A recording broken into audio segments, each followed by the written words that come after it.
What's going on, guys? This is Jason of Auglitical. I swim through the politics so you don't drown too. I am just a man trying to bring common sense to a world where common sense isn't so common.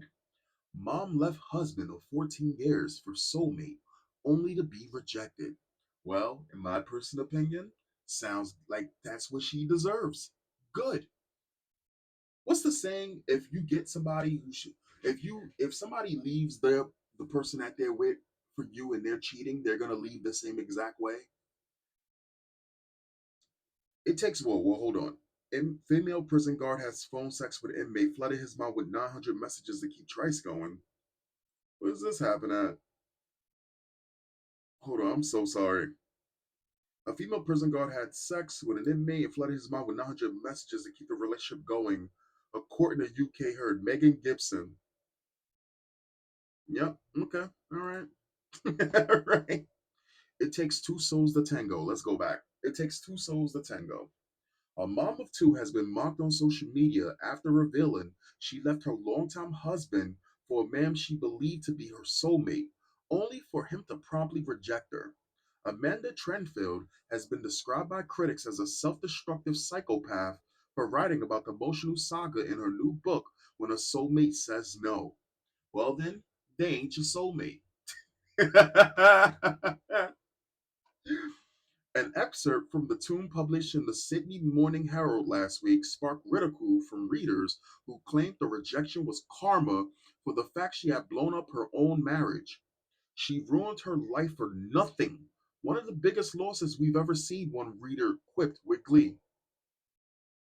Well, I mean, let's be real here. It's funny, and I listen. I'll just put it like this: when I come into I'm not avoiding stories that are male centric with men doing destructive shit like this. The truth of the matter is, men don't do shit like this. Whenever I cover a story about a man doing something, because I know there's gonna be people, ow, you only go after women, you only attack women, which is bullshit if you've ever looked at my content. You will notice I am so much more harsher than men. But the difference between the men's stories, between the women's stories, is man crashes out, gets himself killed. I say good. Woman sabotages herself, wants people to feel bad. I'd say fuck her. I don't care. Everybody feels upset about the women. Okay, sure. So she fucked up her own life. Okay. In the extract, Trenfield describes the electric encounter with her so-called mate, which occurred when she was at a dinner party with her husband. God damn. As I settled into my seat, I looked up and immediately lost my breath, Trentfield wrote. When our eyes met, there was an instant familiarity that had ran deeper than cooler water, Chad. Those eyes had locked before. 12 years earlier, his name was Jason. Uh-oh. Uh-oh. I hadn't forgotten. Uh-oh. Uh-oh. Oh, man. Them white boy nationalists not beating it with this one. Trenfield did not explain the circumstances under which she previously met Jason, but said that she felt an immediately attraction and soon struck up a conversation with him. Mind you, her husband was right there. This scares the hell out of me because you have some people who they just never get over their whole phase, their groupie phase. It just takes the right one. It just takes the right one. In fact, I would even go as far to say I do believe when the low quality women sit there, they say a lot of truth, even though it's fucked up when they say it. Most of these girls who are in triple body digits, double digits in 5 years type shit, um, high body digits in 5 years. If the guy is deemed worthy by the girl, she stops everything. I know you heard me say before, a woman's politics. A lot of these women's politics is whoever dicks them down the best, or they find worthy for whatever fucking unknown astrology, the stars align properly for them type shit. And it could be a guy who could be homeless. Don't matter, that's who she chose. And mind you, with her husband, 12 years, right out the window. I'm sorry, over the course of the evening, my attraction to Jason developed. I soon became aware of his every breath, and I unconsciously mirrored his pace. Tremful swoon. I caught myself embarrassingly looking at his chest through his slim fitted white evening shirt. Yes, he had a fit, toned, and attractive body, but was it his chest I was drawn to? The pair continued to drink and talk into the night, with the author insisting that her attraction to Jason only intensified as the hours went by. By the time the group left the restaurant late in the evening, all my senses were on high alert. I was abundantly clear that the energy between Jason and me was somehow charged, Trentfield alleged. How old is this woman? So, if she's been married for 14 years, 14 or 12 years, 14 years, I would say that she's pushing 40, probably in her 40s at this point. And you mean to tell me you can't shake off your whole phase? Your whole phase just come back like you're in your high school, like in high school, it's just at some point it's like damn, right? Like the thing is we're human. I get it. We're human. I see shit that I get attracted to. I'm not gonna waste the if I'm married, if I was married, I'm definitely not destroying that. Like we could listen, fellas, ladies, we can all agree that we see shit that we may not even like. For example, there are women that their ideology disgusts me. I would do terrible things to those women if I had the opportunity. Right? If we just said fuck it. We're just two animals, so let's bump uglies. Fuck it, let's do it. I can admit that. Right? I listen, I'm not sitting here saying I'm perfect. I'm not sitting here saying anybody's perfect. You're married and did it say have kids? Okay. It doesn't say anything about kids. 14 years. God damn. God damn. The pair ended the evening with a hug as Trentford whispered in Jason's ear, "This isn't over. I need to see you." What the fuck? This isn't over. I need to see you again.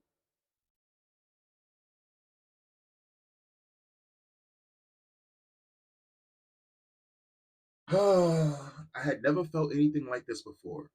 I had never experienced the sensation, she gushed.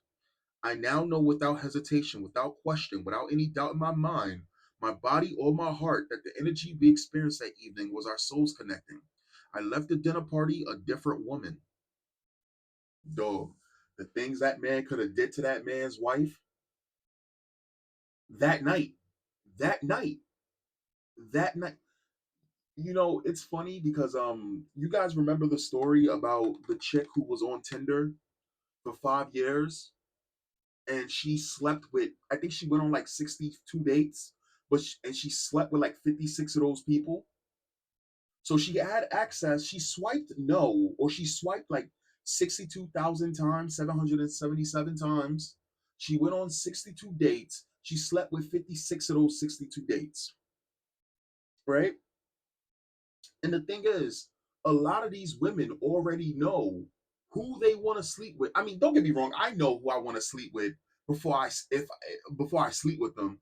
That doesn't mean I'm gonna do it. These girls already decided. It doesn't matter what these guys do. It doesn't matter what their profession is, how much money they have. If they already decided, they can be at man. This is crazy. The author continued to coo over the intoxicating experience with Jason writing, "I knew in my heart and soul." Okay, so less than a month later, Trentfield ended her 14-year marriage with her husband, despite not having any further communication with Jason since the night of the dinner party. Man, the woman who had always been so careful, so planned, so organized, and so clear about her path in life would take had just made the most dramatic decision in her life, one affecting those dearest to her, her family. Trentfield Canley wrote, in spite of her member's title, the passage printed at the Australian newspaper, I'm sorry, the passage printed in the Australian newspaper ended on a cliffhanger and left out the part where Trentfield gets rejected by Jason. Of course it did, because she still wants him.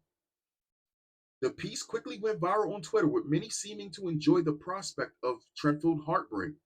Of course, the soulmate said no. She ghosted her husband after one night. "I'd be afraid of dating someone with no object permanence to," one theorized. Lady, your kids will read this one. Lady, your kids will read this one day and will know that you blew up the family because you got too horny on Shinraz. On Shinraz? What the hell is Shinraz? telling Trenfield she should have not published such a shameless account. Oh no, it's only going to get worse. In a couple of years of women's empowerment, of women being shameless and being told that that's empowering, it is only going to get worse. But here's the kicker: at the end of the day, men are going to get blamed for this. Men. It's always going to be men's fault for women being harlots. Is that the proper word? That's crazy. However, the author also had a small number of supporters. Of course, that's how it starts. So the thing is, you guys remember the Spider-Man movie where Spider-Man is like kind of depressed and Green Goblin comes and he says the only thing the hero wants to see, the only thing these people cheer more than the hero saving the day is when the hero fails and falls. They love that. The fairer sex loves drama and chaos. They love that shit. It's what they thrive on. It's the reason why if you come to a problem to a guy, he's trying to solve the shit. If you come with a problem as a lady just wants to vent. And of course, I gotta reiterate, I don't mean all women, so don't take it personal. If I'm saying this and you are of the vagina variety, and you, you think I'm speaking about all women. No, of course not. I am not that close-hearted or close-minded that I'm speaking of all women. I'm speaking of a group of women that are a much higher number than they should be, but they're growing. She actually didn't ruin her life for nothing, one defender wrote. She left a marriage that most likely needed to end. Otherwise, she wouldn't have been swayed by another. Oh my fuck. This is what I'm talking about when I mean the mental gymnastics. If a guy was to do this, believe me, everybody would be destroying this dude. If a woman does this, as we already see they go out there and they're attracted to serial killers. Men that literally what did the guy say? The guy said that he used to pick up women at the bars that he knew that he can get with. And he remember running this one chick over to the point, like he ran her over multiple times to the point that she looked like spaghetti on the pavement. And you got girls sending that guy love letters because he looked good. Because he looked good. My man got tattoos all over his face looking like one of them Mexican folk tales, right? But he looked good. So he probably anyway, whatever. She reportedly now works as a life coach. No way. Of course she does. Of course she does. She's going to be sitting here putting out articles why it's okay for women to cheat on their husbands and why it makes a relationship stronger. And no, that's not something off the top of my head.